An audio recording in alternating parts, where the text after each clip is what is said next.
most common ailments that people want treatments for are headache. And the most common treatment I have for headache that we've been using for about 5,500 years is the bark of the white willow tree. There are many species of willow. The one I use is Salix alba, but there are Salix maritinus. There's been lots of them, and worldwide people have used this to cure headache. The Native Americans in your land have chewed white willow bark for 900 years to cure headaches and as a general analgesic. So we know it works, we just never knew why. Until in about the 1850s, a German pharmaceutical company decided to analyze the main ingredient and found it to be an alkaloid called salicin. Good for the head, not too great for the stomach, but not real terrible.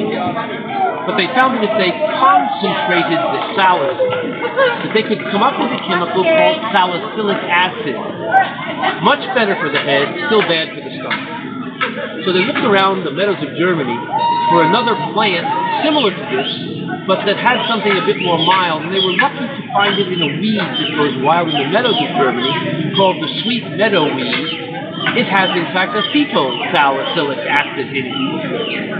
Great for the head, not too terrible for the stomach either. Now, they didn't know what to call their new headache remedy, so they used the Latin name of the sweet meadow weed, which is Spirea, and they added an A on the front for the acetyl, and they got Aspirin. And this chemical company was Adolf Bayer and Sons. Now, Bayer had died 20 years prior to his son's company marketing aspirin, but he died one of the most famous biochemists in all of Europe for having invented the world's most potent central nervous system depressant. Now, there had been others in Europe at the time, but often the cure was worse than the disease. You would wake up in the morning, your head was exploding, you had lightning bolts, you had enormous pain. It wasn't the worst patient. Bayer believed that he could find the source of medicine in ancient literature, and was happening to read Julius Caesar's annals of his trip to Britannia, when Britain was a colony of the Roman Empire. You know of this, of course. Wherein Caesar details an abjectly horrible practice of the priests who, dressed in robes as this, and carrying bowls of crushed apples and human urine, did dance around the oak trees at night, drink the mixture, straightways pass out, commune with God, and wake up the next morning with the gift of prophecy and a clear head. Now, Bayer wasn't stupid. He knew that the communing with God and gift of prophecy was nonsense. But the waking up the next morning with a clear head was very intriguing to him.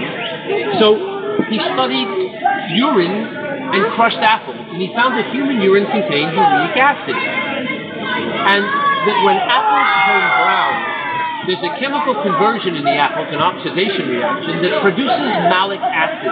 That's what turns the apples brown when you cut them.